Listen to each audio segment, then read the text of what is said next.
There we go. So welcome everybody to this month's workshop. We have a P5 series workshop series that we're putting on this year with CMBA, and this is the third in a series of 5. We're going to focus on energy efficiency and clean energy for Maine co-ops today. And before we get started, I wanted to share these workshop agreements with you. So this workshop is being recorded. If you would like to stay off camera, that's fine. Keep your camera off. It would be really great if you could introduce yourself by putting your name and the name of your organization in the chat. And keep yourself muted during the presentation and save your questions for the Q&A sessions. We will have a shorter one after our first segment and then a longer one towards the end. And if you have any issues with tech, you can chat, send me a private chat. And then towards the end, we would like you to fill out a feedback survey. It is wonderful to hear what you think of our workshops and if we need to make any adjustments moving forward. So today's presenters are Vaughan Woodruff and from Revision Energy, Brian Wilson from USDA Rural Development, and Amy Palmer from the Cranberry Isles Fisherman Co-op. We're going to start off with Vaughan giving us an overview of renewable energy systems, applications and uses, and also describing some of the incentives available in Maine and who is out there that can support you with services and what those services are. And after his session, we're going to have a short Q&A just so we don't lose any of that information and make sure that you get to ask some questions that pop up for you there. And then we're going to move into an overview of Rural Energy for America program and other applicable grant and loan products that are available through the USDA Rural Development. And then Brian will introduce you to Amy, who is a recipient of the REAP program, and she will go over some of her process in applying for that grant and the implementations that they have been able to make at her co-op because they received grant funds from the Rural Energy for America program. And then we will have a final Q&A and we will end at 3 o'clock. So with that, I would like to give the stage to Vaughan. He is the Energy Training Center Director at Revision Energy and has a deep background in leadership.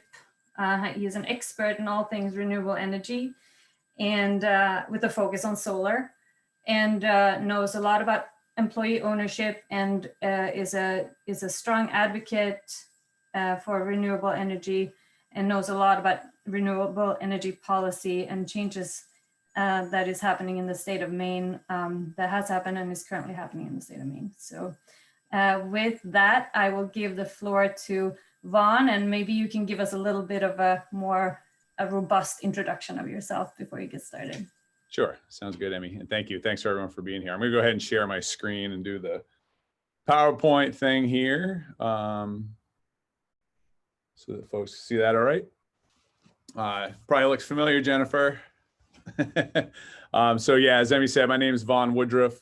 In this presentation, we're going to just kind of talk energy matters for co-ops generally. And obviously, when we're talking commercial co-ops, there's a wide range of things. So I've tried to cater it towards that. We'll have some time in the Q&A to chat.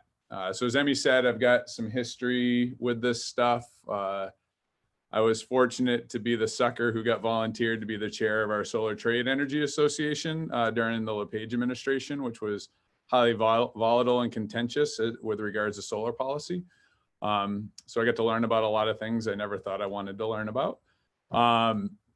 I'm also the former CEO and founder of InSource Renewables, which is a worker cooperative. We joined forces with another employee-owned company, Revision Energy, in February of this year. And with that, I'm basically in charge of workforce development within Revision Energy, as well as dealing with policy stuff and working on some pet projects related to co-ops and low and moderate income households. So just for a background, for those of you who don't know, Revision Energy is employee owned. It's an ESOP rather than a co-op. The ESOP world has a bunch of different things ranging from just kind of worker ownership for worker ownership's sake and a tax dodge. And then you've got folks like, what's the brewery that just sold out and did Fat Tire? Emmy, you got me for help there. I'm totally blanking on it right now. But then you have some of these ESOPs that are working towards kind of democratic business models. And Revision's kind of in that camp. We're a mission-driven organization. We're a certified B Corp, which means we're committed to the triple bottom line of people, planet, and profits. So profits because we have to make money to keep doing good in the world, but then really focusing on our employees, our communities, and how we impact the planet. Revision was recognized as the best for the world company in 2019, meaning it's in the top 10% of B Corps around the globe. We got 5 branches, 2 here in Maine, 2 in New Hampshire, and then 1 in northern Massachusetts. And then our mission demonstrates a commitment to leading our community in solving the environmental problems caused by fossil fuels, but also doing it in a way that alleviates economic and social injustice. So really key piece for us as we move forward, that it's a holistic approach to this. What I wanted is Emmy kind of keyed in on ahead of time. The pieces that I'm going to hit on here are, I want to start by just kind of looking at the fundamentals of energy use so that we can take a look at the things that we need to be thinking about when we're trying to figure out how to either save money on energy costs, reduce carbon emissions through choices of the different types of energy that we're using, et cetera. I'm going to give a broad view there. I'm going to do a broad highlight just so folks are aware of it. We won't do a deep dive, but into the different efficiency programs through Efficiency Maine that are available. We'll talk electrical generation, which for most is going to mean solar. And I'm leaving this here so we can talk about it if folks want to talk about it. But for some businesses, transportation is a big piece. For instance, co-ops like Crown of Maine that are driving all over the place are going to have a bigger piece of their pie in the transportation realm than, say, Wheeler, who's basically office based and maybe not be driving around as much. So yeah, so we're going to jump right in and take a look. It's really critical as we start thinking about commercial energy use to realize this varies significantly by the business type, right? So here I have a couple of pieces of the pie. One is electrical use on the left and natural gas use, or for us, that might be propane or fuel oil. You can see for grocery stores, obviously refrigeration is a big piece of the pie. So solutions for dealing with energy efficiency, reducing costs, reducing environmental impact, et cetera. Really, grocery stores are going to take a look on the refrigeration side. And there's a little bit of heating on the gas side, but generally refrigeration is the big driver. Versus, if we think of a restaurant like Rock City, where it's kind of high volume, people in and out, refrigeration's a smaller piece, and there's going to be bigger pieces on ventilation, lighting, et cetera. And cooking is probably going to be a bigger piece of the pie, or roasting beans, et cetera, et cetera. And some of this is going to vary by fuel availability, right? So if you're in a location, a community that gets natural gas piped there, that probably is going to be the fossil fuel of choice versus living in a lot of the rural portions of our state or any of the states in our region, where it may be more dependent upon electricity or delivered fuels. And then here you can see the breakdown for a lot of smaller businesses that are office-based. It totally changes. Refrigeration obviously is nothing for many of them. But lighting, computing, ventilation, things along those lines are a big piece of the puzzle. So I frame this to start with just recognizing that, co-ops come in different shapes and sizes and have different needs. And there's no one size fits all solution that's going to work for every cooperative. It really comes down to, you know, where are we using our energy? What kind of fuel are we using to provide that? And I typically start here because historically efficiency has provided the strongest initial return on investment. And I use that in the broad sense of investment from a dollars perspective, but also from a carbon perspective, if that's the intention of that investment. So really, efficiency is number one, and knowing where you can kind of cut back is a key piece. And that's what we're going to jump into here. And I should say, right, these are averages. There are technologies, I'm not going to get in them today, but there are technologies with the Internet of Things and with technology that we see today where you can find this out for your specific business, and it doesn't cost nearly what it has cost in the past. There's a lot of things like AI that are being used in small devices to be able to figure out, you know, the electrical fingerprint, if you will, of different appliances within a building. It can actually isolate those to figure out where that energy is being used. And we can talk about that in the Q&A if folks have questions on that. But increasingly, especially for commercial applications, unless it's manufacturing or something that requires a lot of process heat, you know, electricity is a huge driver, right? We saw in, you know, whether it's refrigeration, whether it's lighting, whether it's a variety of other processes, electricity tends to be a big part of it. I want to just do a couple of little basics on electricity so that we can make sure we're all operating from the same understanding, because it does affect some of the solutions that may be the best fit for your business. Here I have a graph that shows our generation, transmission, and distribution system just schematically. Over on the left, we have, you know, our generators that create electricity, which have historically been hydro dams, coal power plants, nuclear at times, shifted to natural gas. We're starting to see more wind and more solar coming online, et cetera. That's generation, and that is typically what we refer to as electrical supply. And when we get into just kind of looking at what that looks like on a bill, just keep that in mind. Supply is actually the electrons that are, you know, powering whatever it is that you need to run your business. In between that is transmission and distribution. So transmission are, I like to think of them as like our superhighways. They're going long distances. And our distribution, which are the small side streets that get us to, you know, get the electricity where it needs to go. We commonly refer to that, you may hear me say T&D, and that means transmission and distribution, or delivery, they're kind of used as the same. Those are handled by our T&D utilities in Maine. That's mostly CMP and Versant. And then you have at the other end, you have the user, right? And so that's where we live in this. Important to understand that the companies that bill us are the ones who are maintaining the physical infrastructure of that. They, you know, wires and poles, that's essentially their job. So like when CMP, if you send in a check for your co-op to CMP, you're paying CMP, but you're only paying CMP for the poles and wires. They're taking the rest of that and passing it through to the company that supplies electricity. So when we talk about electricity supply, again, there's a variety of ways that we can go about it. I'm not going to focus a lot on electrical supply per se as it relates to your bill today.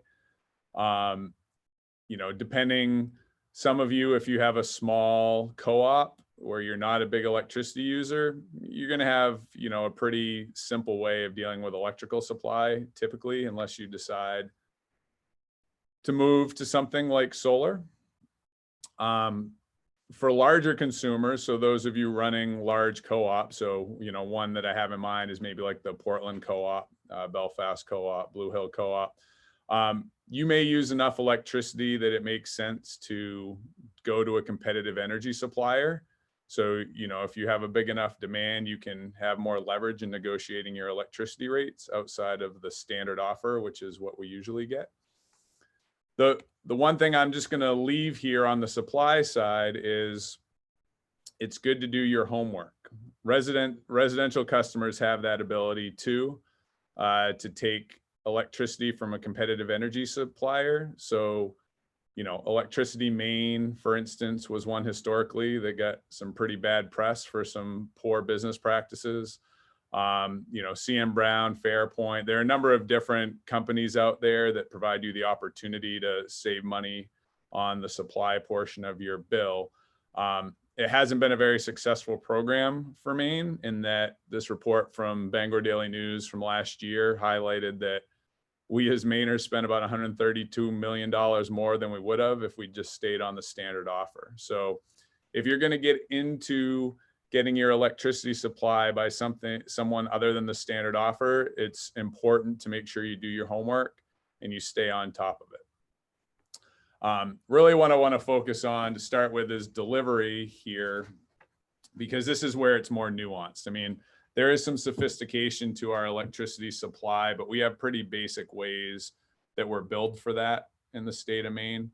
You know, residentially, we pay the same amount for electricity supply in January as we do in June. You know, businesses, it's a little bit different. If you're a high electrical user, you're going to pay more in the winter because, you know, we're competing for natural gas to heat in our region as well as to generate electricity. So it's more costly because there's less supply in the winter time.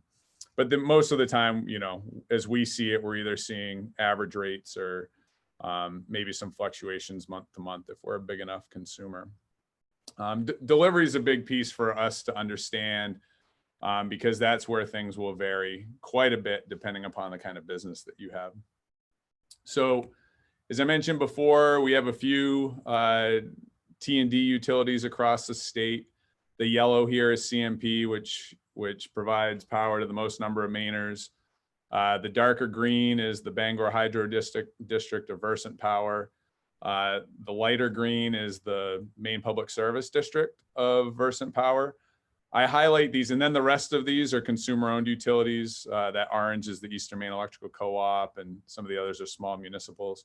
I highlight this just because the way that rates are structured varies from utility district to utility district. So I'm going to highlight some CMP here to start. The same principles would apply for other utility districts. But what ends up happening is the utilities every 3 years put together rate changes that they take to the Public Utilities Commission, and that structures what we actually consume as ratepayers. So these are kind of laid out for us, and we don't really have a lot of choice about what rates, you know, what rate schedule we're under.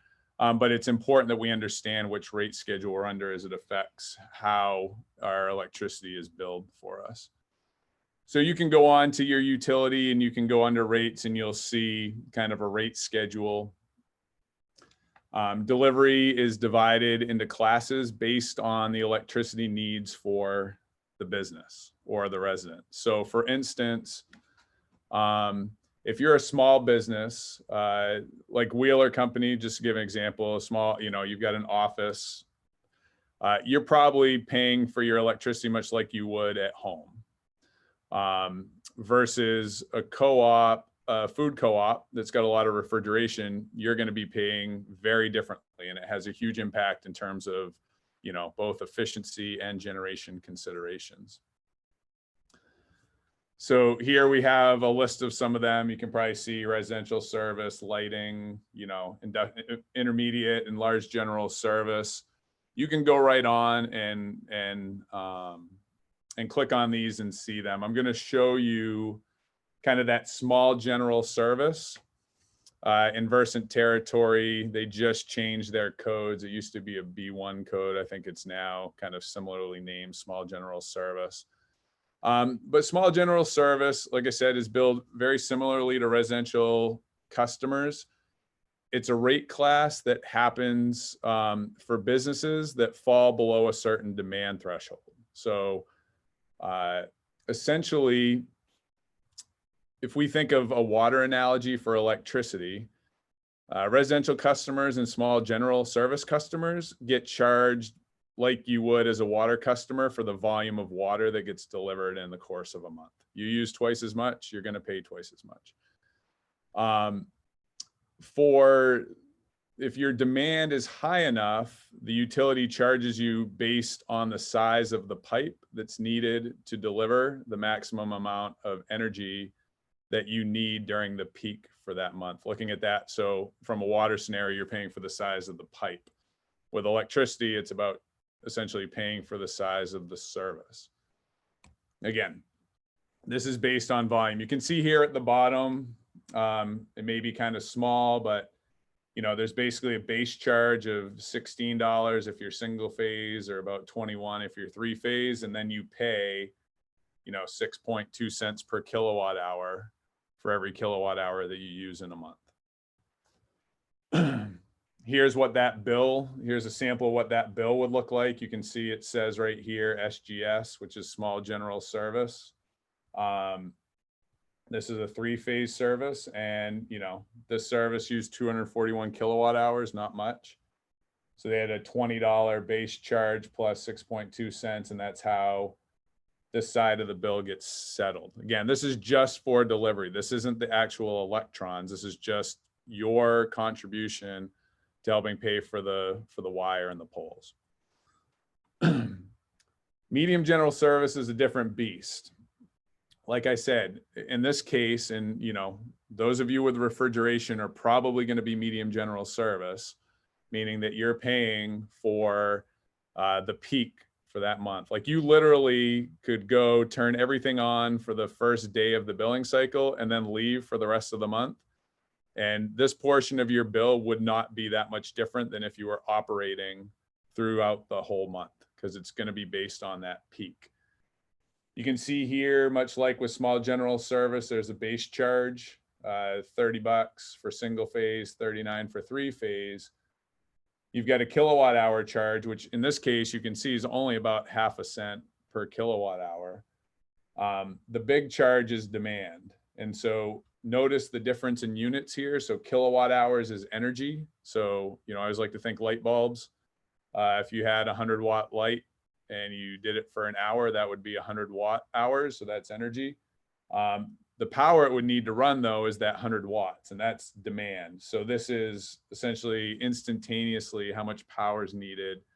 I always think of a dairy farm because, you know, dairy farm, what they tend to do is run a lot of their equipment at the same time during that milking cycle with cooling and everything else. And they're paying their bill is largely dependent upon the efficiency of that equipment because it's all happening at the same time. So again, largely based on the magnitude of peak demand, the volume's a small portion of delivery. But like the other, the supply is still billed on volume. So again, this is really kind of half of your bill. Sometimes it's not 50%, but just a portion of it. But your supply is still going to be delivered based on, or is going to be based on how many kilowatt hours that you consume and a price per kilowatt hour. So here you can see, this is a MGS, medium general service customer, and what their bill looks like. You can see there's a measurement of 12,480 kilowatt hours, you know, which at the end of the day comes out to like 70 bucks, not much. Where it really happened is their demand, they measured a peak demand for this month of about 53 kilowatts, 54 kilowatts. They times that by that rate, which comes out to $710. So, you know, you're talking 710 out of 863 that's based on demand charges. So, you know, for medium general service customers, if you're just reducing the quantity, that's going to help. But if there isn't a change in the demand, the peak demand, that's going to have a huge impact on things. There any, I'm going to get ready to jump into the efficiency stuff. Are there any like technical pieces that folks need just to close the gap on understanding before we move forward? By all means, unmute yourself and butt in. I don't mind. All right. I'm just going to take Jennifer as a cue. She's shaking her head vigorously, so I'm on it. Thank you. So we're going to just kind of take a look at efficiency programs. So I'm sure many of you are aware of Efficiency Maine. They're an entity that's set up to basically save electrical costs. We pay for Efficiency Maine on our bill. It's built into our rates. that runs these programs with the goal of making smart investments with that money that we pay in that will help reduce a lot of the challenges that come with electricity use. The need for more infrastructure, the need for more generation, et cetera. So one of the key pieces that we see in a lot of businesses are heating and cooling. And one of the ways that we see Efficiency Maine helping to serve the reduction of energy costs is through the use of mini split heat pumps. There are also commercial heat pumps that are a lot more sophisticated. They might have a heat exchange benefit in which you're moving heat from one area of a building to another area of the building, et cetera. But Maine has actually been one of the national leaders in heat pump technology for cold climate heat pumps. And a reason for that is our dependency on fuel oil. We're the highest dependency on fuel oil of anywhere in the country. And so Efficiency Maine's put a lot of effort there. Now, that's an important thing to think about, which is that in this case, we may actually be increasing electricity use, right? If we're replacing propane, fuel oil, natural gas, we're actually increasing electricity use. The goal is for that to be what we would call beneficial electrification, that we're saving energy and then also moving over to energy that we can also generate and have more flexibility with. And so this is the first place we start to see a really reasonable understanding of why rate class matters. If you're an MGS, so let's say you're a food co-op, Belfast Co-op's talked about putting some heat pumps in. They're probably only going to qualify for a $500 rebate. For the same unit that a customer that's small general service could get a $1,600 rebate on. The reason for that is that by going electric, you're actually, for an MGS customer, potentially increasing the demand. So the savings and the impacts it have on the grid are actually lower, or the beneficial impacts it has on the grid are actually lower. Whereas for a small general service customer, if you end up cutting down energy use by a chunk, especially for cooling, where a lot of businesses are more dependent upon cooling, that can have some significant benefits.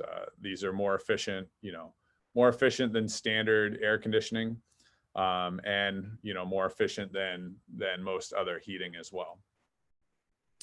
Other measures that Efficiency Maine has, their refrigeration incentives. These are cash incentives for specific equipment. You can go to Efficiency Maine's website, which is just efficiencymaine.com, and you can see, I got the list here. But if you're looking at swapping out specific compressors or motors or controls, there's money there that will be paid back in a check if you make those changes.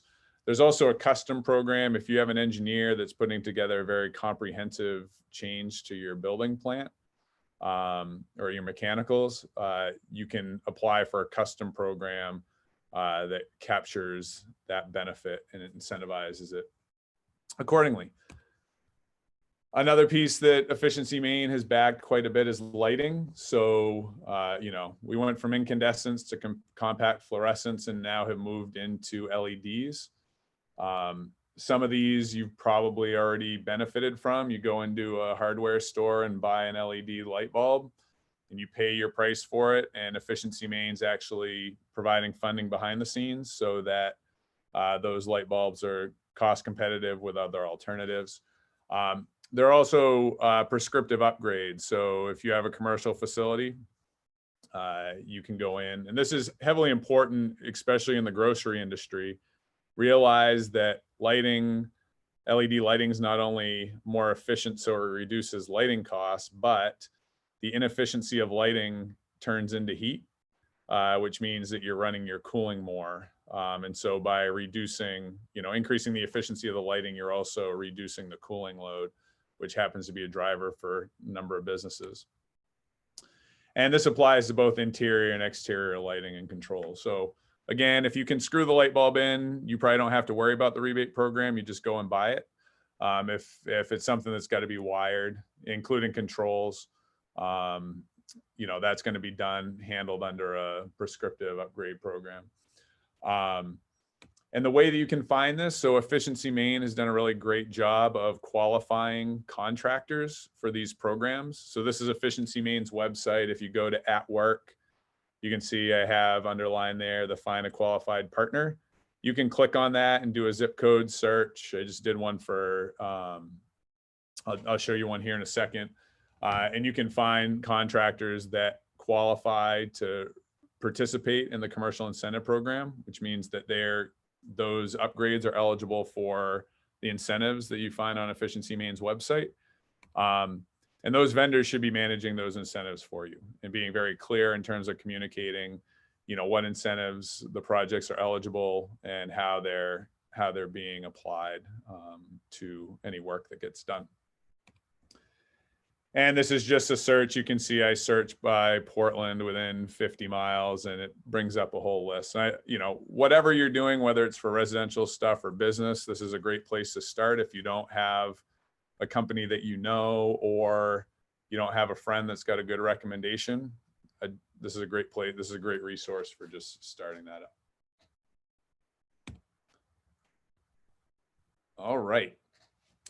Any questions on that before we move on? Again, pipe in if anytime. You don't have to wait for my little breaks here too. If there's something that needs like just some technical, because I blubber sometimes and I may not make it super clear, feel free to butt in. All right. So electricity generation. So you'll notice I have two pictures of solar panels here. That's not just because that's the work we do, but that's generally where electrical generation for the scale that we're talking about has shifted. There used to be a time you might see some small wind projects that would go in here and there. Wind is a technology that doesn't really scale down at large scale. So, some of the offshore wind stuff that's being discussed, some of the, larger projects in high wind areas, that stuff, that's where you see high cost effectiveness, but in small applications, it just doesn't scale. Whereas solar is pretty ubiquitous. As long as you have access to the sun, it doesn't matter if you're on the top of a hill or, down in a valley. If, there aren't trees in the way of the sun, you have some pretty strong predictability and you can generate electricity from the sun, whether you're in Fort Kent or Kittery. The primary mechanism by which we receive compensation from solar. So, there's the physics of this, which is that, the sun hits a solar panel, it pushes electrons and creates an electrical current. And then that generates electricity. But from a business perspective, I always like to think of this from the practical Yankee, how much is this going to cost? And, what am I going to get out of it? Right. So the compensation mechanism that we have, which most states around the country have, is a thing called net energy billing, where, electricity is generated by the system, for most applications. It first gets consumed, what we call behind the meter, by that home or business. Any excess is pushed back onto the grid and delivered to the neighbors. It passes through a meter, and a credit is measured by the utility that gets settled up at the end of each month. If you generated more than you consumed over the course of the month, obviously at nighttime, in cloudy weather, solar's not doing anything and your home or small business is. They balance that out at the end of a month. If you've generated more, you have a credit that can be applied for up to 12 months. And it's what we call a rolling net meter. So extra credits in July can be applied until the following July, August till the following August, and so forth. If you generate more in 12 months than you use in Maine, those credits will basically go away. You're not going to receive credit for it. They expire, and you'll be out that benefit. So a lot of systems are really sized to make sure that all of that energy gets consumed. The other piece I should say here for a business is that if the system is behind the meter, and the business's demand happens at the same time that the sun is pretty prominent, so during the workday, this can reduce demand charges. So there's a lot changing in the commercial realm with solar. We've put some systems in place that are a little bit more sophisticated than either of those two scenarios, in which instead of getting credits in kilowatt hours, your business can get credits in dollars and cents and be applied to demand charges and any other charge on electricity bill. But fundamentally, this is the kind of general mechanism that works. It's a trade of something, a trade of energy, a trade of dollars and cents. Now, it used to be that we'd ask in Maine, you know, is solar right for me? And for a number of years, that was the right question to ask, you know, because solar wasn't right for every application. We helped work on a package of bills a few years ago that changed that question. In 2019, we passed LD 1711, which fundamentally changed the use of solar in Maine and broadened the markets that it could be used in. And the question no longer is really, is solar right for me? It's more which solar is right for me. And I'm not just saying this, I'm the best person at talking people out of doing things most of the time. So there's no sales job here. But as I go through this, I'm going to just do my like frugal, the asterisk means this is like a total utilitarian approach.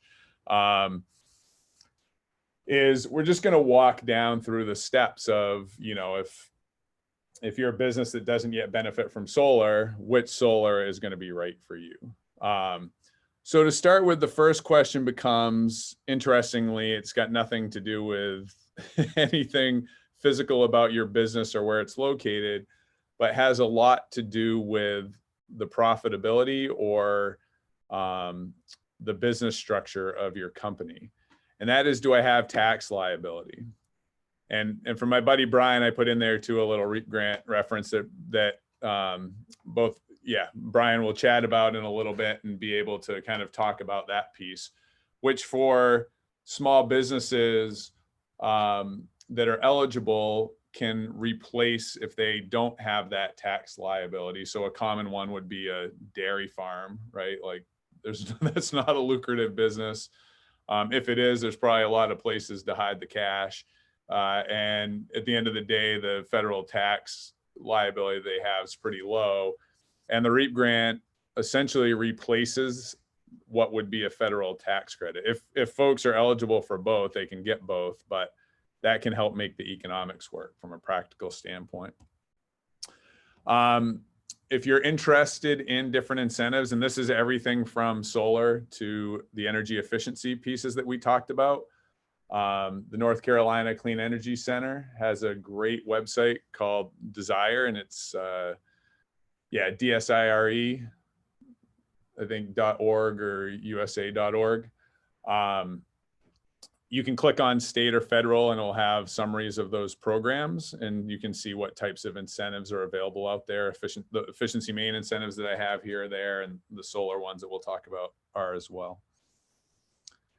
The big driver for solar is the investment tax credit. So it's a federal tax credit for 26% of the cost of an installed system for projects that are installed this year, as well as next year. This was set to change at the beginning of 2021, but it got changed to the numbers you're seeing here as part of the COVID package that got passed at the end of 2020. The tax credit steps down to 22% in 2023. And then you can see in 2024, it goes to 10% and it just stays at 10% for commercial. For residential, it's slated to drop to 0. And I say slated here because there have been all kinds of plans for what this is going to do, and it changes as it gets towards the end every time. I would say if you're looking at this and your co-op was going to go through a major infrastructure project and you had enough earnings from your non-owners or had it from another place, there is a way to preserve that 26% tax credit for projects that would be billed in 2023 and beyond. And I'm happy to chat. That's probably a case by case. So feel free to reach out to me after the presentation. I'm happy to chat with you on that. There's also depreciation. So you can accelerate depreciation on these. So profitable businesses will take that and bonus depreciate it in the first year. So right out of the gate, you know, for businesses that have that tax liability, they can take roughly half of the cost of the system in tax benefits in the first year. So, you know, realizing that cooperative businesses have a different approach here potentially, may not have that tax liability. That's really a key consideration right up front. So, you know, let's say the answer is no. The next question becomes, am I a small electrical user? Meaning, am I an SGS customer, or do I use enough electricity that I've got pretty high electricity bills and would be considered a medium general service customer? If you're not a small electrical user, there's a chance that you have enough electricity use that you could move to what's called a power purchase agreement, which means that investors come in and own the solar for the first 6 years or so, and they take the tax benefits out of the project and sell your business energy at a discount versus what you would be paying to your utility. And then you have the ability as a business to buy a depreciated asset after those tax benefits have been taken out. So in year 6, and that's due to IRS rules, you could sit down and say, okay, now I want to buy that system just at a lower cost. And then be able to reach that. Or you can just stay in a power purchase agreement, which is commonly referred to as a PPA, for 20, 30 years if you wanted to. This is what happens with a lot of municipalities and schools and nonprofits, and can work for co-ops as well, as long as there's a large, you know, you're using enough electricity to essentially pay for the lawyers to make this happen. If the project's big enough, it can handle that. If you don't have the tax liability or the REAP grant eligibility, and you are a small electrical user, probably the thing for you to do is to become part of a subscription to community solar. And we'll talk about that at the end. But this is a place where you can just save some money on your energy bill, and you don't have to pay capital costs up front. All you're doing is basically getting a discount on your utility bill. And we'll come back to that one because there's another path that leads us there as well. If you do have the tax liability or get the REAP grant, the next question is, well, do I have a good site for it, right? It's great if you get a bunch of tax liability and you get a REAP grant and the numbers look really great generally, but you've got nowhere to put it. You're either gonna have to buy another piece of property or, you know, hope you have another piece of property that's within that same utility district. Or you end up being in the same place you were before, which is a community solar subscription, right? So, but if you do have a good site, then it becomes about looking at rooftop solar or ground mounted solar. And again, I highlight the asterisk here because, you know, this is just based on a total utilitarian approach. The Blue Hill Co-op, which we showed up here, had a bunch of members of their co-op that put money up to start with to help that project go through. That changes things entirely, right? So, and there can be creative ways to leverage the membership structure of your organization if this is a commitment, you know, if there's a commitment within the mission towards addressing climate issues, et cetera, that may be another pathway to get there. So I'm going to stop right there, and I've got a few more slides, but I'm going to leave this flow chart up and see if anyone has specific questions regarding their position on this chart.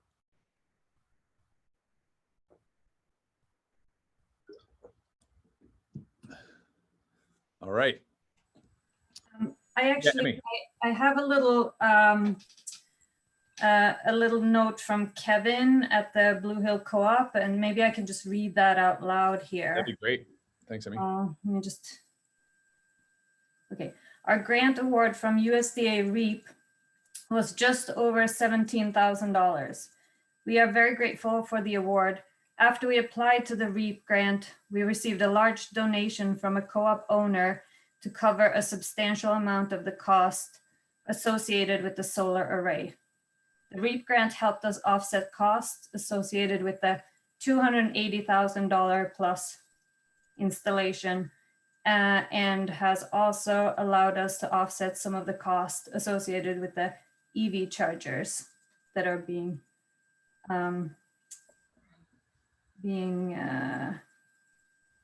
installed in June.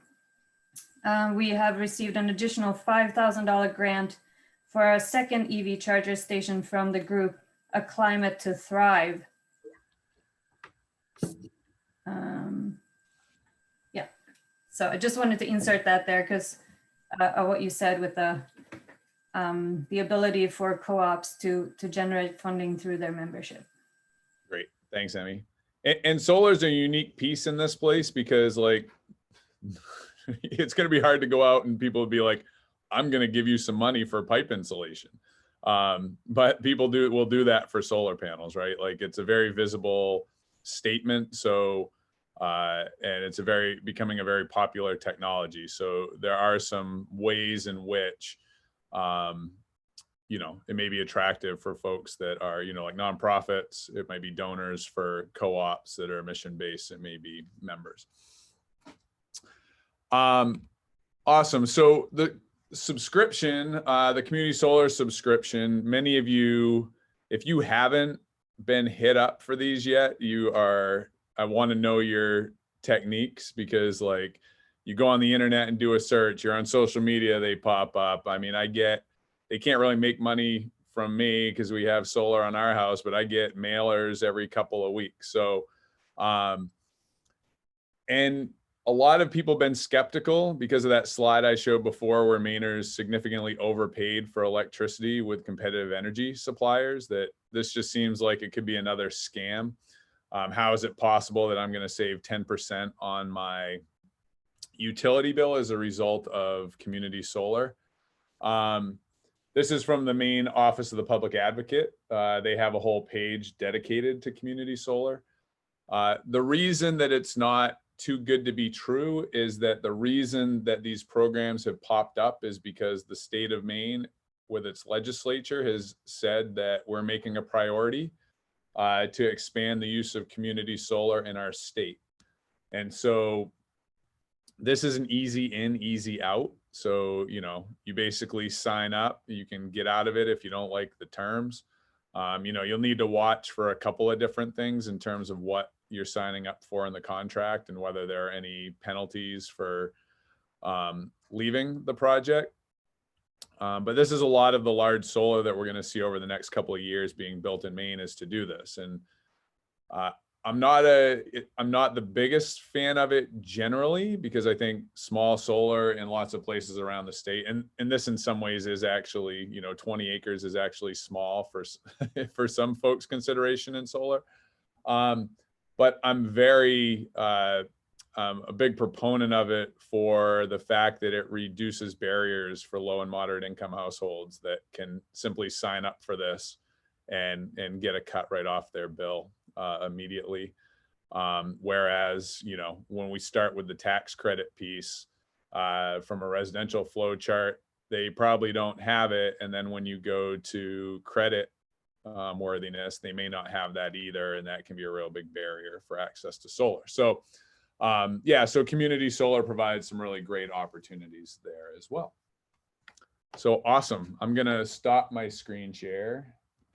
And yeah, we can answer. Is this Emmy, is this the Q&A time you want to pop into? Yes. Yep. This would be a very good time to stop and give our guests a time to ask some questions for Vaughan.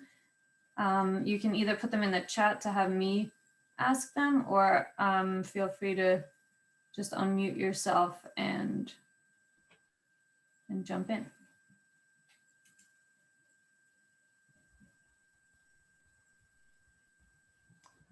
Hey, Vaughan. This is Brian. I have a question on stuff in the news about difficulty with connecting through whether it's CMP or Versant, the substations or different areas being already subscribed to. Can you maybe just talk a little bit about that?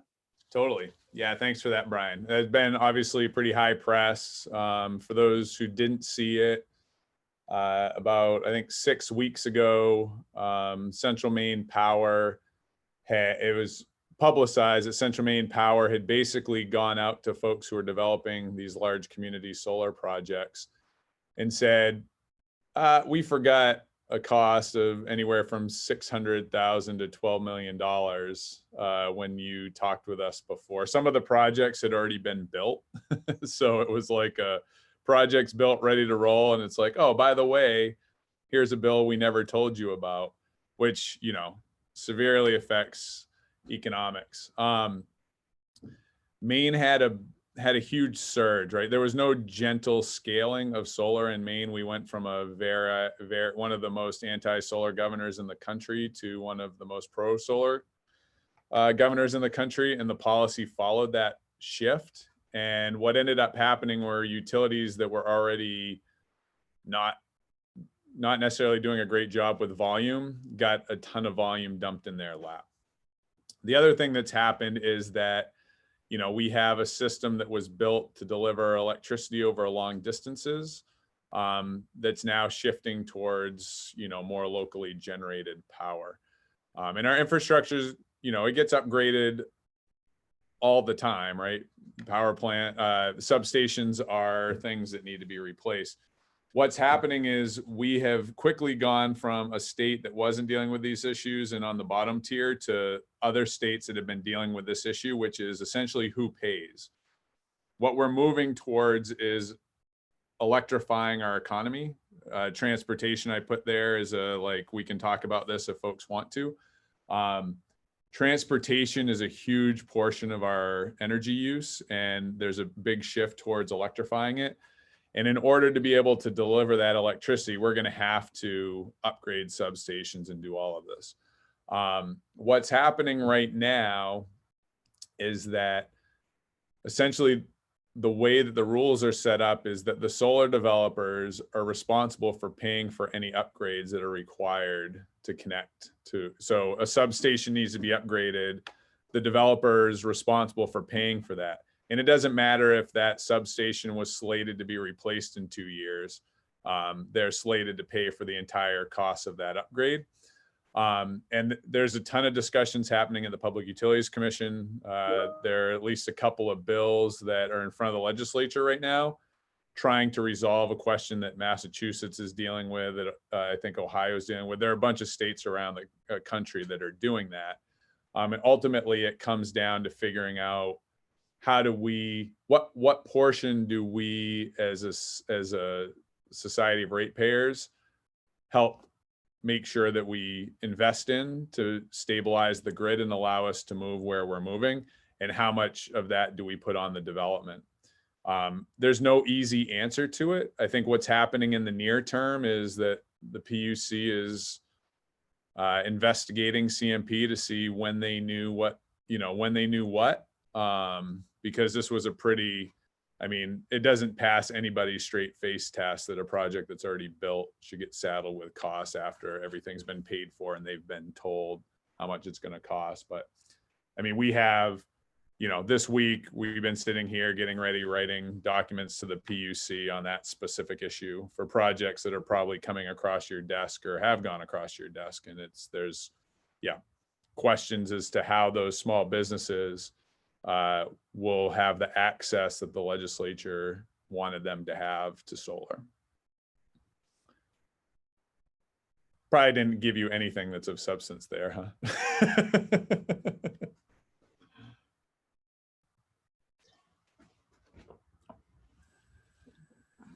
We do have a comment in the chat from Jennifer. The solar panels have been an incredible opportunity for owner engagement. They are a great educational model for the community. Having them up has directly brought in sizable donations to do even more to reduce our carbon footprint EV chargers. Owners are already asking what the next project can be planned even before the EV chargers are up and running.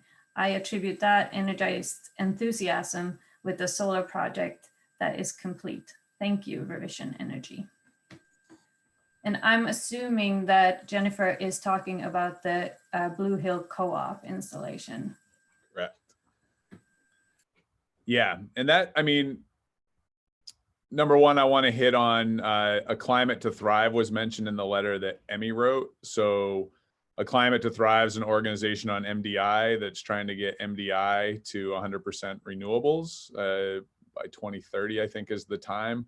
They've been building out an infrastructure. You can go to Ellsworth, Machias. They're working on, you know, public EV charging. That's one of the biggest pieces for adoption of transportation, is actually having a place to charge up. Like, it's easy for me from Pittsfield to go to Logan Airport in Boston, and I can run into all kinds of chargers with my EV there. If I want to go up to Baxter State Park, you know, it gets a little bit dicey in Bangor because there's not much public charging there to try and get back.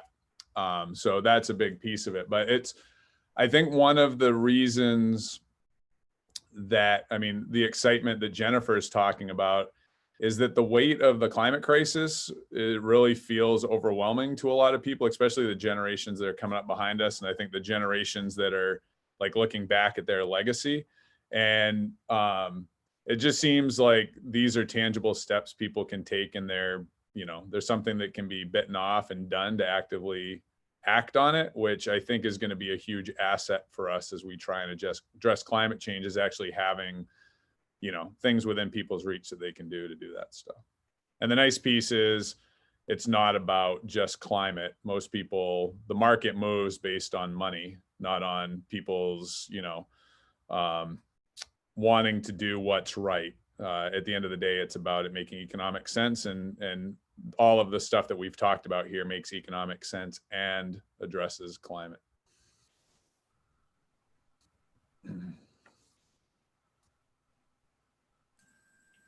Rob, do you have a question? I do. There's also a question in the chat, but can you talk from a consumer perspective, or explain from a consumer perspective, like the difference now between, it always used to be about rooftop solar. Would it work for my house on my roof? And now I'm inundated with like what seems super scammy, right? Because it's new. And I'm a Mainer, and anything new seems scammy. So, but it's like the community solar, or sign up with us and you'll get your, like, what, can you talk about the difference, both in terms of the costs from that and what's legitimate, I guess, is what I'm wondering about some of these offers. Totally. Yeah, great question, Rob. So I think the way to start with is that solar is one piece of the equation, right? So the best value that anyone's going to get out of solar is going to be having it at their place of business or at their home. That with the, you know, the flow chart piece of, if you have the tax credit, you own the house, you know, have a good place to put it. And that's for a couple of reasons. You know, one is it's like buying instead of renting. So you're actually capitalizing something that you can pay off. The other is there's a lot of technologies that are following this. As we get more sophisticated, instead of paying for average electricity rates, you know, I'm hoping we're going to move to a place where we, you know, like some of us kind of older timers remember, you know, when we used to call on the phone on the weekends and at night with Pine Tree Calling, because it reduced congestion and it was cheaper to do it. Electricity, you know, time of use rates get used in a lot of, you know, California specifically has very sophisticated time of use rates. And so as battery technology becomes more beneficial and more cost effective, and we're able to use that to benefit the grid, you know, having solar panels at home allows you to charge those batteries, create that benefit, and potentially also provide some backup power. And there are a few other pieces that are going on there. So I just want to preface the answer by saying that having it at your place, if you can, you know, check the boxes, is going to be the best value. The other end of the spectrum is the community solar subscription that you're talking about. I mean, it's easy in and it's easy out. So like when you put it on your home, you also have control over all the environmental aspects of the project. So the clean energy, you know, there are clean energy attributes that you can sell on a market. And a lot of the bigger projects do that as a matter of course. If you don't want to do that and you want to keep the renewable energy qualities of your system, you can. Those larger projects, you're giving that up. And it's an economic play. You're, you know, saving money on your bill. And so you can, as long as, you know, you read the documentation, a lot of those are indexed on electricity rates. And so you're essentially, you know, paying $9 for $10 worth of credits on your bill. And so what that means is if electricity rates continue, you know, if they climb, you're still going to save your 10%.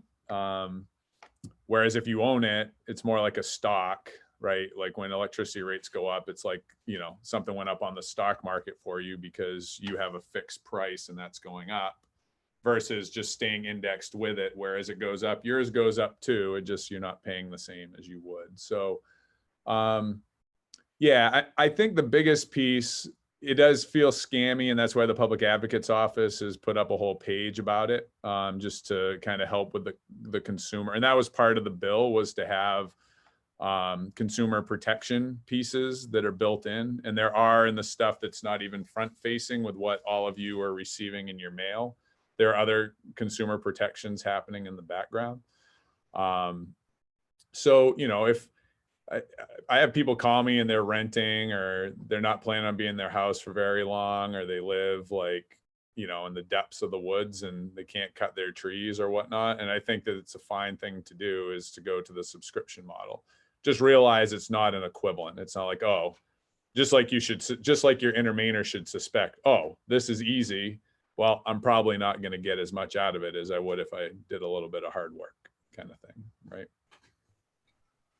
Does that help? Yeah, it's super. Yeah, I just didn't know how to think about it. That's super helpful. Thanks. So we do have another question in the chat. When it comes to smaller or residential panels, how much of that is environmentally efficient? From what I understand, some cheaper panels are not great for the environment due to the rate or the rare metals that they use and the recyclability of those panels. I just wanted to know if there are guidelines for choosing the correct panels. Yeah, that's a great question, Walker. And, you know, I always, all of this stuff when we're talking about energy, realize we're not like breathing air in and breathing air out, and, you know, there's no pollution. Like we're not changing one thing that's highly problematic for something that solves every problem. So we're producing things that that are helping us in another area. Our best thing to do is to reduce, right? That's why I always try and lead with efficiency. Our best thing is to reduce and then take care of what's left. With regards to the specific question about solar panels, the panels that are more environmentally uncool, I guess that's the term I use today, are actually somewhat more expensive. So there are really two kind of styles of solar, and you've probably had access to both of them. So, you know, there's the multi-crystalline or polycrystalline silicon, which is what you see in most solar panels, like we saw in the project in Blue Hill. Then there's the solar kind of panels that you see on a calculator that don't look that same way, right? They have things like cadmium and other heavy metals that are in them. There are some solar panels out there that are made from that kind of same type of solar cell. They're not as, you know, they're not as prevalent. Most of the stuff that we use is, you know, recyclable. We're still got to get the recycling plants together for it. But as far as heavy metals and so forth, it's not that prevalent. But again, we're not, you know, it's not grass. So, you know, just like with any other product that you're purchasing, it's important to take a look at that. There was a resource, the Silicon Valley Toxics Coalition, which was a Bay Area nonprofit that would do kind of due diligence with various manufacturers to find out both from a material side as well as like labor practices side, how those products are being produced. I haven't looked recently, but they had a pretty dated scorecard there, but you can always look that up. I think that's svtc.org, if I recall correctly. And it shows by manufacturer. And I would say generally that while the solar industry is a global industry because of what we're working to accomplish, the transparency piece has been very big. So, you know, when you're selling to people who are doing this work to try and help create long-term environmental benefit, they tend to also be the people that are critical of the manufacturing. So there's a little bit of an inherent built-in, though it is big business, so that doesn't resolve it in and of itself.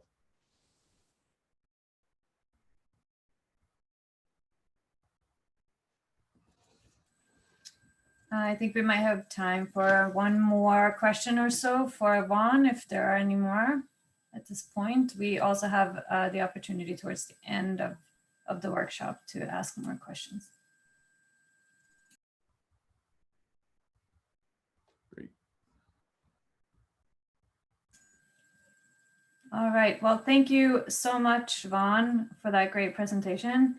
And I think it's time to move on to Brian's part of this workshop. Brian is the Business and Cooperative Program Director at the USDA Rural Development and has helped many organizations through the application process for the REAP program and other programs. And I'm just going to hand it over to you, Brian, and you can do a little bit more of an introduction of yourself and then go ahead. Sure. Thanks, Emmy, and thanks for all the good info, Vaughan.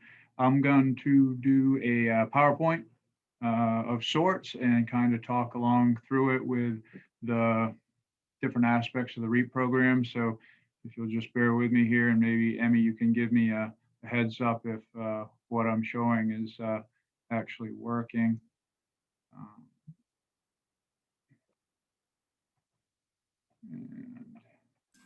It's looking good, Brian. Was looking good. It was looking good. There we go. I'm trying to find my my slideshow here. There we go. Great. So yeah, like Emmy said, my name is Brian, and I work for rural development. I work out of the state office here in Bangor, Maine. Like everyone else with the whole COVID thing, we've been working a lot remotely, working at home, and scheduling time to come into the office as we need to. And it's actually worked really well for us. We've had a great year, helped a ton of people, and really putting a lot of money into the Maine economy. I started working for rural development in 2008, and I came on as a construction analyst. And with that job, I was traveling all over the state, looking at a lot of the different projects we do. And I'll talk about some of the things that we do here at rural development. And when I came on doing that, they had me start looking at the Rural Energy for America program right off the bat. I think it's because I'm an engineer, and they wanted that technical look at some of the projects that wasn't happening before.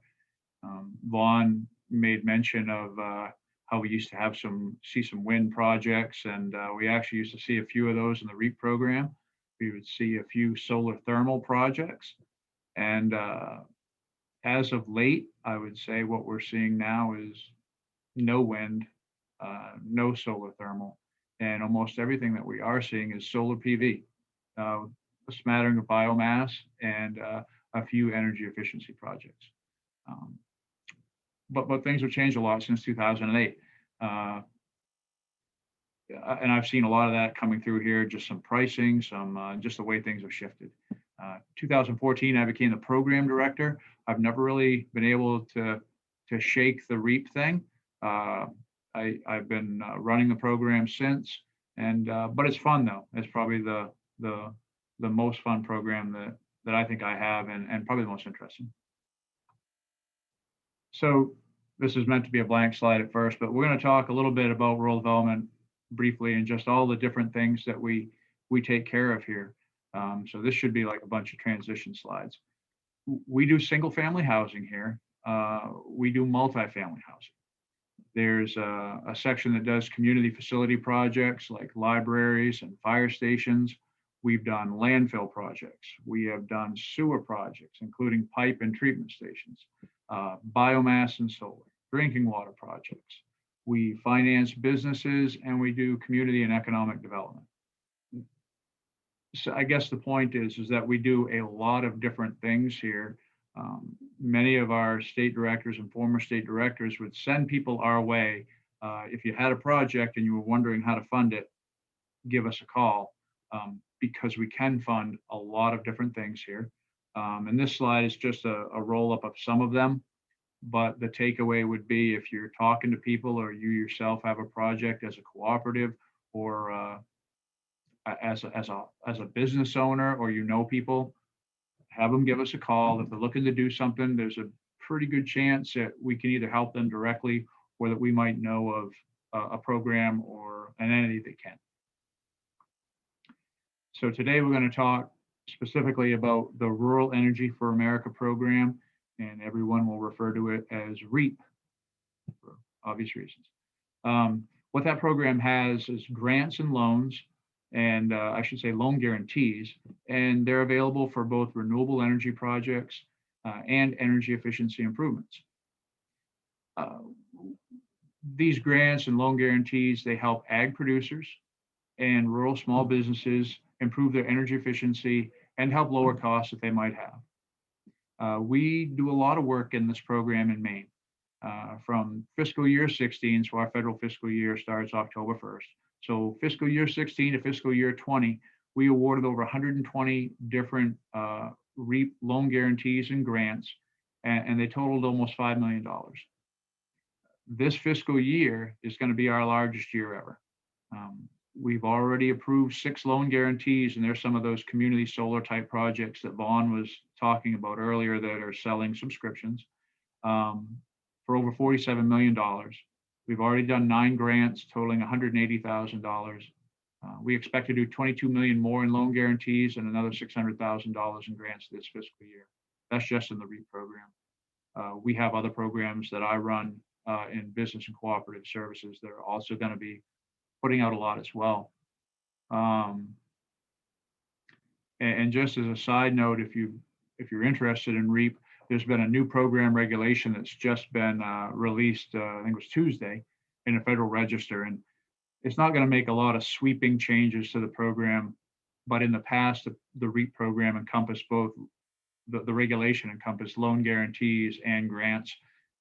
We have a new regulation now that does the loan guarantee portion, so they're striking that from the REAP grant regulations. We'll have a REAP grant regulation, and I think there's going to be a few enhancements in there too that'll really help out with the application process, make some streamlining, and potentially some of the larger projects that used to require feasibility studies. I think that's going to go away. So for folks like Vaughan and Revision and some of the other solar providers out there, that might be a benefit to that new regulation. So who's eligible for the REAP program? The first type of entity that we're going to talk about is a rural small business. So then the question is, what is that? Let's talk about a small business or a rural area. A rural area, population-wise, is under 50,000 people. I have a slide that's going to show areas in the state of Maine that would not be considered rural for our program. And then you look at what is a small business. And the way we look at that is the same way that the SBA looks at that. And every business has what's called a North American Industrial Classification System code, a NAICS code. And when you look those up on the SBA website, that translates into a business that has a metric of either gross annual receipts or number of employees. So if your business is less than that metric, you are a small business. I would say, and this is just anecdotal, I would say many or most of the businesses that we work with in Maine meet that standard. I would not expect a Walmart or a Hannaford, an Irving Oil to meet the standard, but there are lots of smaller businesses out there that you may not think would be considered small that really meet the standard. So it opens it up. A cooperative is eligible for the REAP program, obviously, and they fit underneath a small business definition in our regulation. The other type of entity that's eligible for REAP is an ag producer. And the definition that we use for that is an entity that gets more than 50% of their gross income from ag production. And that can be crops, it can be livestock, aquaculture, forestry, dairies. And we see a lot of applicants that come in that way. Oftentimes are some of the larger farms, like up in Aroostook County. We've done a lot of smaller farms, central Maine and southern Maine. Even like landscape nurseries, those fit in our ag definition. And obviously, a lot of these ag producers are also small businesses. The benefit of the ag producer applicant process is that you don't have to meet that NAICS code or the small business requirement. Where this is a big game changer is these large ag producers. If you went by the NAICS code on a large farm, or a large potato farm in Aroostook County, or a large broccoli farm in Aroostook County, the NAICS code limitation is going to be $1 million in gross receipts. And some of those larger farms are way over that. That would make them ineligible for the program. But as an ag producer, they don't have to meet that requirement of that a small business does. So if they apply as an ag producer, they're eligible for the program. Other than that, it makes no difference how you're eligible for the program. It just makes a difference that you're eligible, and it opens up 2 different pathways to get there. I don't know how small this might be on your screens, but it's a map, and the purplish areas would designate in Maine what is not eligible for the REAP program if you're a small business. And as you can see, that's going to encompass all of Portland. I haven't worked the percentage, but I'm going to say 98% of South Portland, parts of Falmouth, parts of Westbrook, parts of Scarborough, parts of Cape Elizabeth would not be eligible. And there's a link there that you can go to, and you can type in your specific address, and it will show you eligible or not eligible. This changed a few years ago. Our ineligible area used to be much larger back in 2014. We actually petitioned to have what's called a strings cut. And it's got some fancy definition, but basically if you were connected to Portland by these small corridors of census blocks, they considered you Portland. So by cutting the strings, what we were able to do is get areas like Biddeford and Saco, Wyndham, Freeport, any of those outlying areas. Those are all eligible now where they weren't, 5-6 years ago. An ag producer is eligible anywhere in the state. So if you're an ag producer applicant, this map wouldn't apply to you.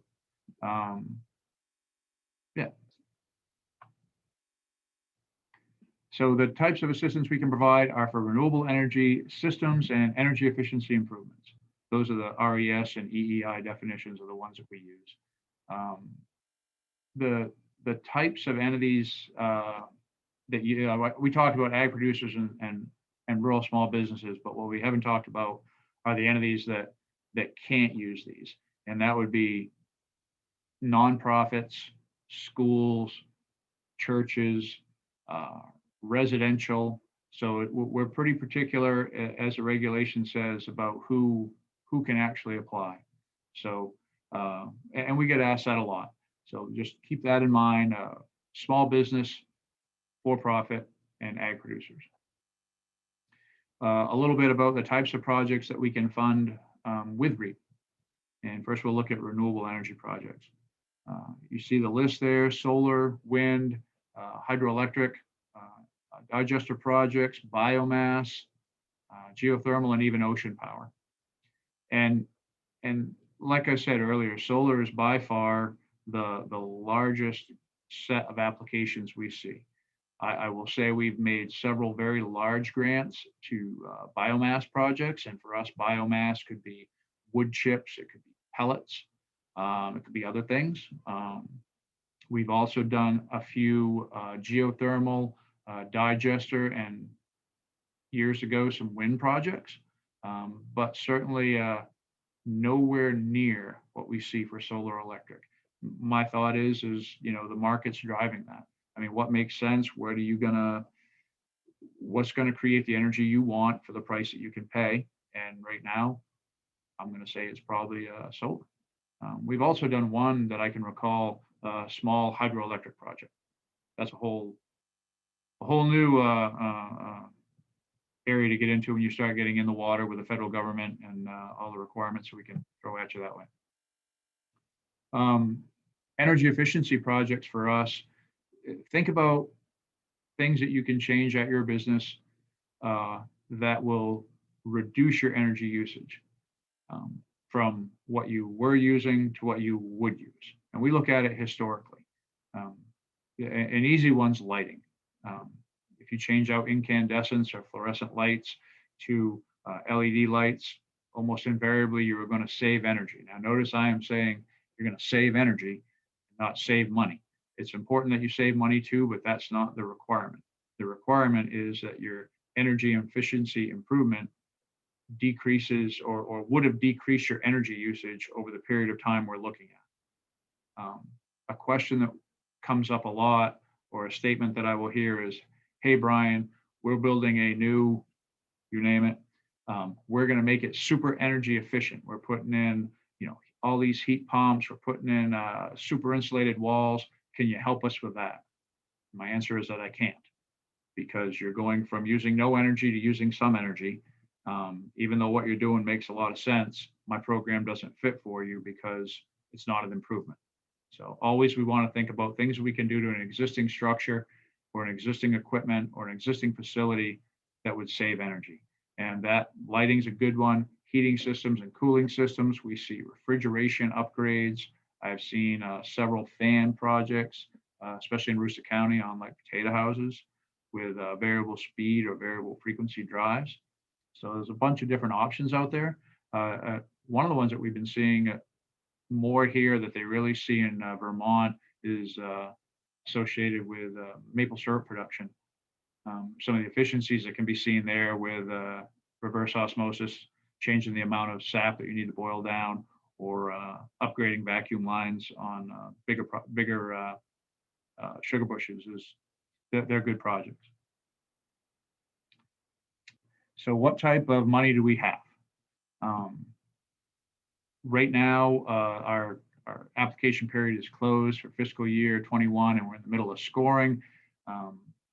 But in a normal year, we have both the loan guarantee program and the grant program. Every state gets an allocation of grant money. Maine is no different. So we get a certain amount of money that's given just to the state of Maine. The loan guarantee money is a national pot of money that I won't say we compete for, but we take applications to get funded for. This year nationally, we had over $500 million available in loan guarantee money. I don't know what we had available nationally for grant funds, but in Maine, I believe I was around almost $680,000 or so. Obviously, the grant is the most popular application that we see, and it is competitive. This year was super competitive. And it varies year to year, and it varies competition to competition. I'll explain a little bit more about that. But it's still a real good program. It's still very viable, and good projects score well, and good projects usually get funded. So this slide here just gives us a quick rundown of what the application due dates are, how much money I received for this year. We basically have two competitions a year, which I will call the small grants. That's all subjective, of course, on what you call small. But for us, if you're asking for 20 grand or less, that's a small grant. We'll do a competition deadline at the end of October and the end of March. This year, I had $80,000 for my end of October and $80,000 for my end of March. We also do what we call unrestricted, which is anything that's allowed within the program regulation. We do that once a year. And And this year I had $517,000 for that. I can take applications at any time. So if you sent me an application today for a $10,000 grant, I'm going to compete it in October 31st of 2021. So I will hold it and compete it in the next time it's eligible for. So it's not that we won't take applications, it's just it may not compete when you want. Here's just a few stats from last fiscal year, just so you have an idea of what we receive for applications, what we fund. Last year I had 32 that were eligible, and last year was a weird year. I had a lot of applications for not very much money, $887,000. And just to put that into context, this year I had 31 eligible applications that requested 1.44 million. So a big difference, and that's why it can vary year to year. Last year, 29 solar, 2 biomass, 1 lighting. We actually had enough money to either fund or partially fund all the eligible applications, which is weird. That doesn't usually happen. The smallest grant, just under 3,500, and I had a large grant of almost $250,000. And we received and funded applications from 12 different counties. And out of a possible 100 points, there's a very wide range of scores that got funded. And I think that's because I had more money last year than I historically have had. So I was able to fund everyone. So it's a pretty good situation when it doesn't matter what you score on your test, you're still going to pass. So that's what we had. But I have an average in there of 73 points. So some specifics on the program. Applications compete for funding. So it's not like Efficiency Maine, where if you put in the paperwork, you're going to get funded. It's a competition. We score all the applications. We put them in order of score highest to lowest, and then I apply what we have for funding to them going down until I'm out of money. Something else that's kind of interesting is oftentimes either the equipment or the technology provider helps with the applications, whether it's the filling out the paperwork, doing the technology portion, or doing an assessment. I know there are several solar providers that all do this. I don't know how they pick or choose which ones they do or don't do. I just know that a lot of them help out. There's also technical assistance out there in some instances. One of the things that the REAP program offers grant-wise is a grant, which we didn't talk about here, to nonprofits, and they can provide technical assistance to people about renewable energy or getting energy audits. So we've had in the past several entities that were doing this type of work. So businesses could go to them. They would get like a free, I won't say a guy as qualified as Vaughan, but you might get someone like a Vaughan to come out to their business, give them an idea of what they could do for solar, what they could do for biomass, what they could do for wind, and how that might help their business. And we've had similar that could provide energy audits. There's multiple different opportunities to compete depending on the size of the request. And what I mean by that is if you submit an application to me that's going to compete in October of this coming year and it's not funded, I will hold it and I will compete it in March. So you can, and then oddly enough, if it doesn't get funded in my small competition in March, I will actually compete it in my large competition too. So these small under $20,000 grant applications will compete up to 3 times for my state funding if they're not funded each step of the way. And there's also 2 steps in there to get funded federally. So there's a lot of opportunities. So if you don't make it through the first time, just understand that you may still get funded. You can't complete your project or start your project and then apply. We are a get us the application, let us review it and tell you it's complete, and then you can go ahead, do it that way. Nonprofits aren't eligible. And probably the biggest thing is ask questions. We're open to that. I mean, yeah, we're the federal government, but I don't think of myself that way. I think of myself as trying to help people out here. We can't write applications for you, but the last thing I want someone to do is spend a ton of time spinning their wheels and trying to fill out some government paperwork when you could ask me or someone that works with me a question and we can get it answered quickly. Save you some time. And honestly, I'm going to be as honest with everyone as I can right up front. If I don't think the program's a fit for you, I'm going to tell you why, because prior to coming to work here, I used to run a business myself. So I understand what it's like to have to make decisions, to understand where you're going to spend your time and your money and your efforts. So I do my best to let anybody that comes to me know what my thoughts are up front, and I base that on my experience in the program. So you can rest assured that when you talk to me, if I'm telling you that, hey, this is a great fit for you, you should apply, I really think that. And if I tell you that your chances of getting through are pretty slim based on these reasons, I really think that. So just something to keep in mind. Quick slide here that'll be there. Those are, so it's my contact info. And then we talked about community programs and housing programs. And those are the two program directors that are my counterparts in those programs, if you have questions on that. And we all refer people back and forth. I get housing questions that I send to Bobby, and Bob gets questions from me that, you know, he'll send over. So if you contact anyone on there, they'll get you in the right spot. I'm going to keep going, and then I'm going to look to introduce Amy here. And I think I met Amy that I met you, right, Amy, when we came out. I came out and did an inspection, took the mailboat out, the Beal and Bunker mailboat out. My wife actually came with me, and we went out to take a look and talked to Mark, and he showed us, you know, how everything played out there. Really pretty cool. I'm gonna get rid of sharing my screen here. There were some particulars about that project, and I'm not going to steal any of Amy's thunder, so I'm not gonna jump into them. But we did that project in fiscal year 19. I would just say that on our end, it was a real cool project, and probably, I won't say it was challenging, but one of the things that came up that was different was we're not allowed to do projects in a flood zone.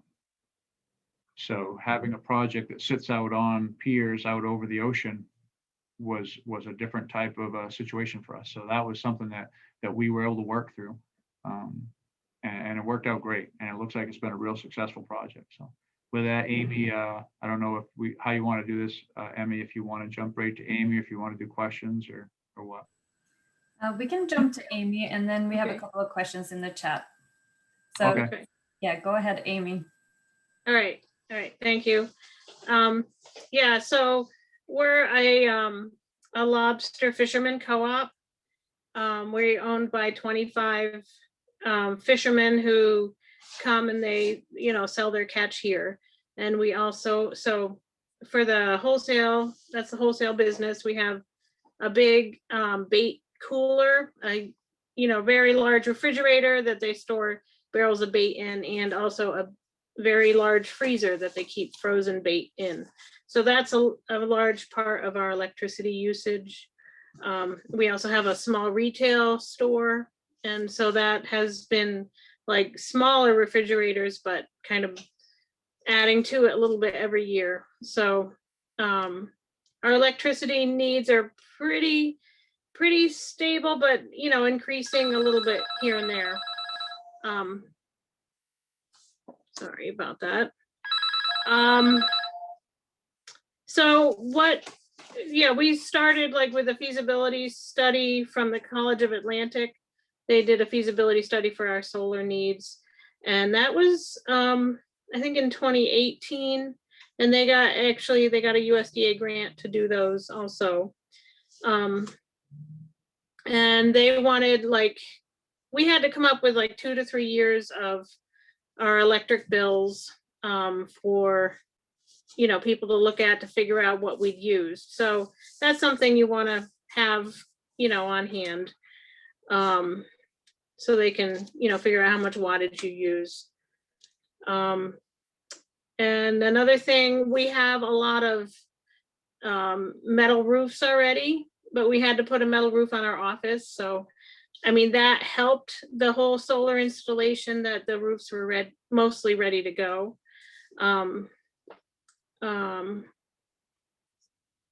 So, but as far as a grant writing, we considered hiring somebody to do the grant for us, but we had Mark, who's the general manager, and I'm the office person, and then we had like one of the owners help out with like kind of getting the ball rolling and applying for a smaller grant from the Island Institute. So we had several different people who, would like, I'm the office person, so I would do the emails and come up with a list, look through the list of things we're supposed to fill out and hand in, and I'd give Mark the phone calls and he'd deal with, call and talk to the insurance company and the power company, the different people that we had to correspond with to get the information for the forms that we had to return. So I think if you have just one person trying to do everything, it's a lot and it's going to take a long time. But having a team of people, like 3 or 2, possibly 3 or 4, ideally, who could, kind of bounce things off each other and keep things rolling. It was really helpful, and we didn't need a grant writer. One of the first things we had to do was to get the cage code from the government, and we used a firm, Dun & Bradstreet, to help get that done. And it took some time to do. Every little detail has to be exact. Like we were missing a parenthesis or something in one of our names, and it got held up and got bounced back. So just be very, patient and keep checking into it. That's one of those very painstaking things, but keep going back to it, make sure it's moving forward. And then renewing it every year is important, so that if, it makes it easier if there's some other kind of government funding that you're going to apply for in the future. Makes it easier just to have that already active. But everybody at the USDA was really great to work with. Brian is great. He's a good guy and easy to work with. And Stacy was the one I did most of the emailing back and forth with. And she was wonderful. I mean, these people, they want to help you get the grants, the money is there, and they're just happy to give you guidance, and you can ask them all these newbie questions, and they want to give you the right information. When we first got the packet of paperwork that we needed to hand in, it was a bit overwhelming because of how much there was, but Stacy was great with telling us, this is what we need right now. Because when we started applying for the grant and we lined up the company to do it, Sundog Solar, and then we were getting the ball rolling, and then Sundog Solar is like, we can do this now. And we're like, whoa, we're not quite ready yet. So Stacy's like, I need this, this, and this, and this. And then the rest of the stuff you can do in a couple of months. So we were able to get that done. Sundog did the work and it was up and running. And then we were able to submit the rest of the stuff. So she really, she's great. And if you miss something, she'll let you know.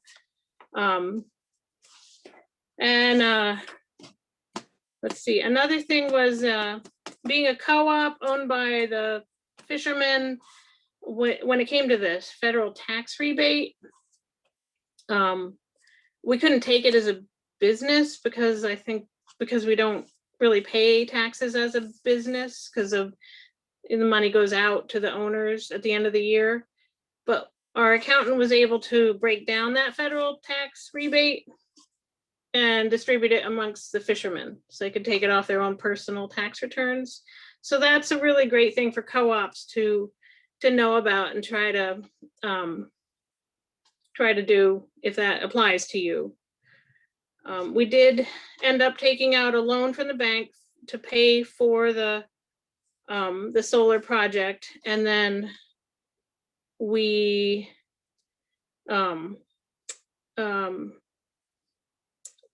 based on we based the loan payments on what our monthly power bill averaged out to be before the solar project. So it didn't increase our monthly outgo of funds because we're paying for the solar panels with what we used to pay in electricity.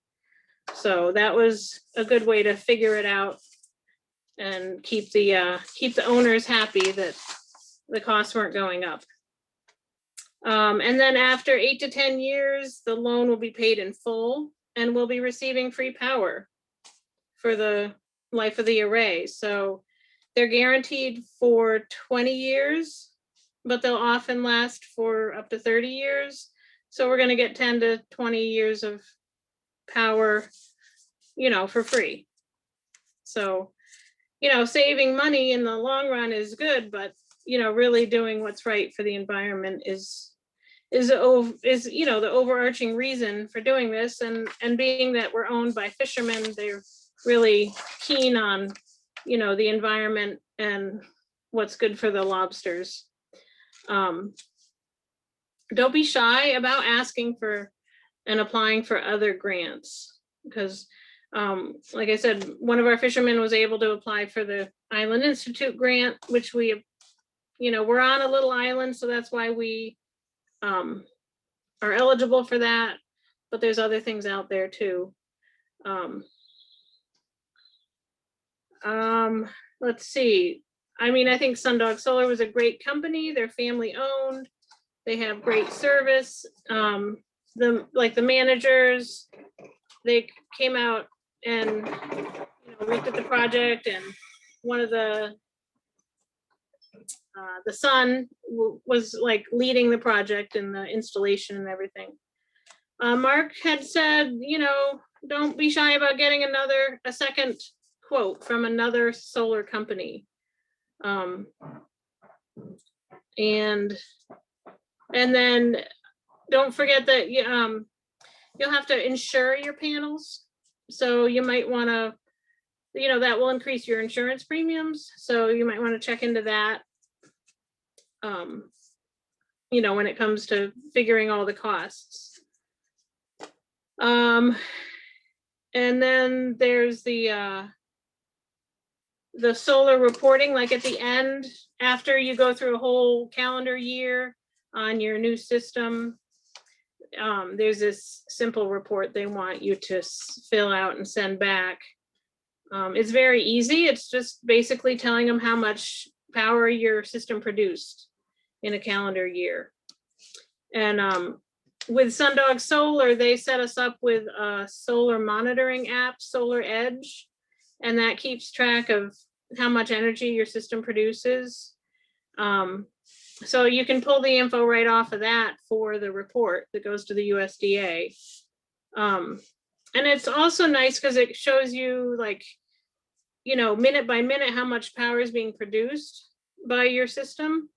And it can also, you can check on the individual panels and see if anything is not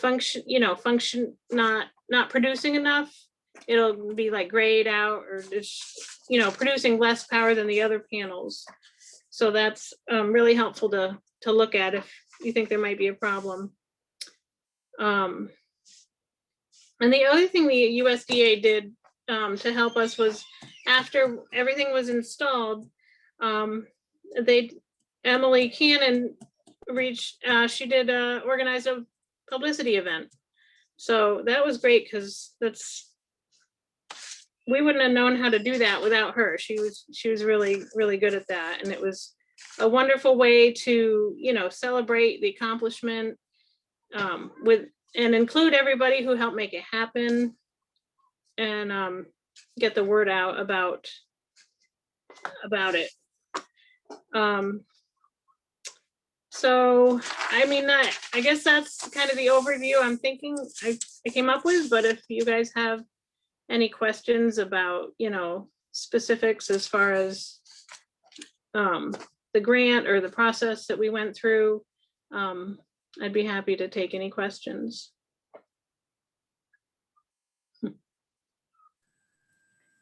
Thank you so much, Amy. That was a great, great view of a good project. I really appreciate that you came on and told us about it. Does anyone have any questions directly for Amy? We have a couple for Brian, but I want to make sure that we give some time for questions for Amy also.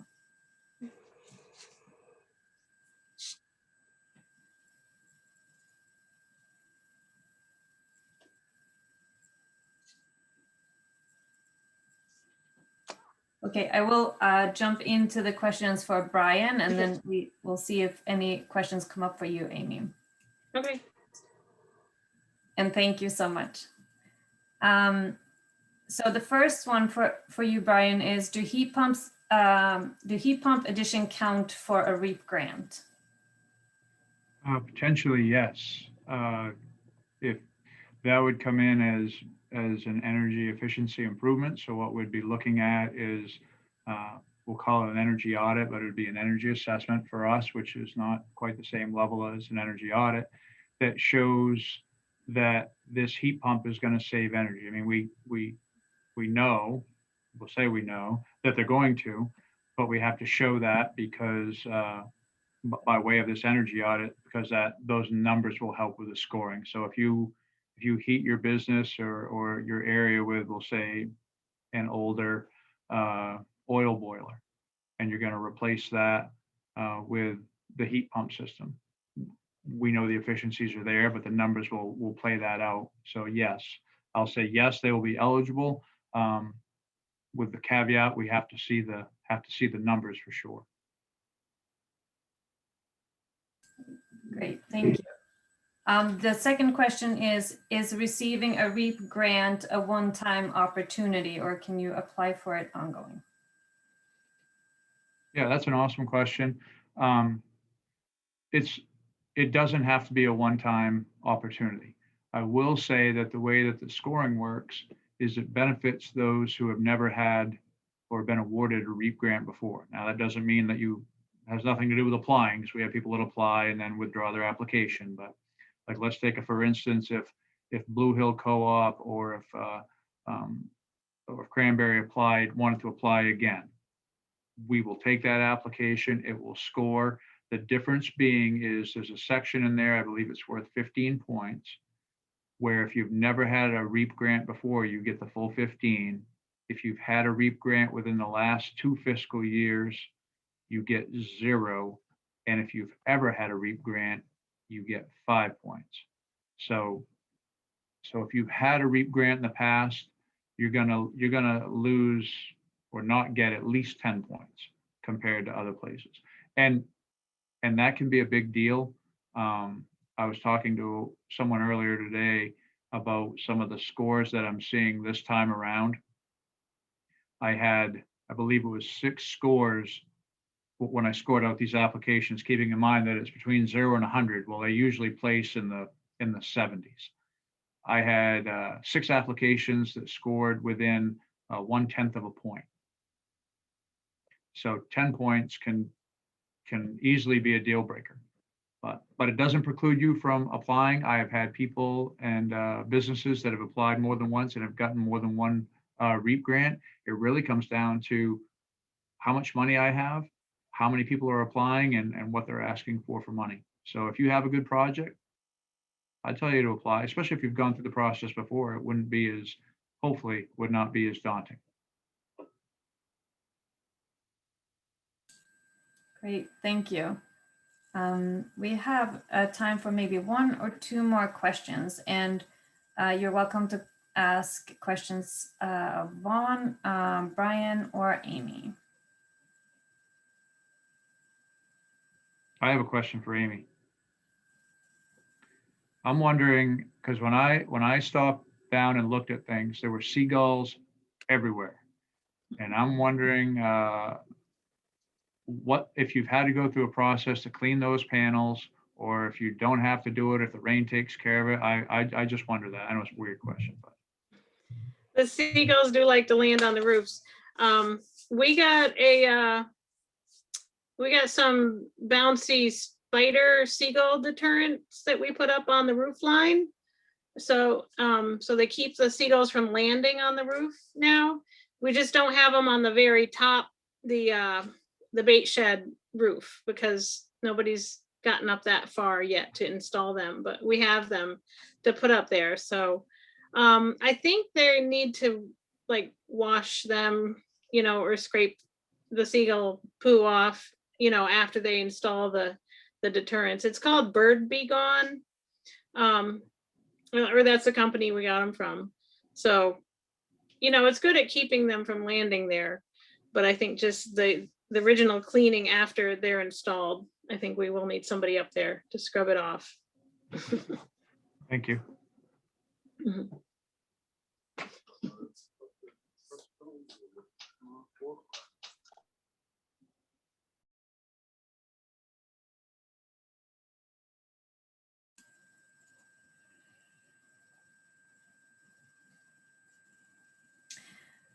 I do wanted to mention that Hans is here, and he does his co-op, project co-op, does sustainable design.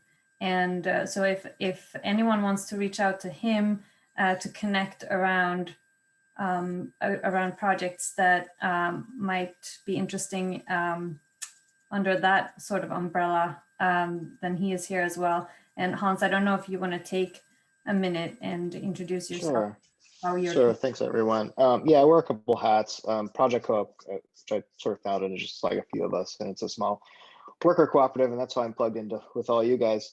But one of the things we focus on is sustainable design, which including architecture and passive house consulting and doing energy modeling and things like that. So everything that has to do with sustainability with the building. I also wear another hat as chair of the board of Passive House Maine, which is trying to make the passive house building standard sort of the minimum building standard in Maine. And energy efficiency, of course, is a big piece of it. Ultimately, the goal of everything we're talking about here, and that is to sort of get to carbon neutrality or carbon positive built environment. But, you know, I think one thing that a lot of great things were talked about here, and I'm glad to hear everyone talk. One thing that we didn't talk about too much that might be good to keep in mind for other co-ops is there are a lot of other benefits, like indoor environmental quality, better air quality inside, healthier buildings, more durable buildings, and things like that. And implementing some of these energy efficiency strategies kind of go hand in hand with some of those benefits. And so those are also things to think about as you go through that. And we're really lucky in Maine. We have a lot of people who know a lot about this. We've been a pioneer in that. And so there are a lot of people to talk to about that. So I really encourage anyone who's thinking about this and all the co-ops to really kind of explore what opportunities they might have to make improvements along those lines, as well as implementing some of these energy efficiency programs. So, and so for that being the case, I hope anyone who's interested in that reach out to me. I'm happy to shoot the shit about it, and I know most of the players and can direct you to a lot of them too. So. Great, thank you, Hans. So we have about a couple of minutes left. I want to make sure that we have gotten all of our questions exhausted for Vaughan and Amy and Brian. And I also wanted to make sure that you take a moment to fill out the feedback survey that's linked in the chat. And yeah, any last questions or words? I throw a couple last words on here, which is, I think, as we, you know, consider the cooperative business movement in terms of our impacts, I think a lot of today's discussion was focused on how we do that internally, how we keep our game clean. And I think if we also take a look at those circles that overlap with us in terms of the stakeholders that we serve, and think about how we can take this outreach to them as well. I think that's a really great, you all are serving in places, you know, whether it's to Amy's point of the lobster industry, or, you know, the co-ops that are serving their members, thinking about how we can use our influence to help, you know, create easier paths for those folks to take these same steps is, you know, really great extension of the work that we're doing. Great. Thank you for those last words, Vaughan. And Brian, did you want to say a few words too? Just thanks for the opportunity to talk about the program. And obviously, if anybody has any questions, fire away. Phone number is 207-990-9125. That's my direct line. Or shoot me an email. We can talk anytime you want. Thank you. Thanks. So we will end here and we will send out a follow-up email with contacts and the recording and the slideshows. So thank you so much for being here, everybody, and have a great afternoon. Thanks. Take care, everyone. Bye-bye.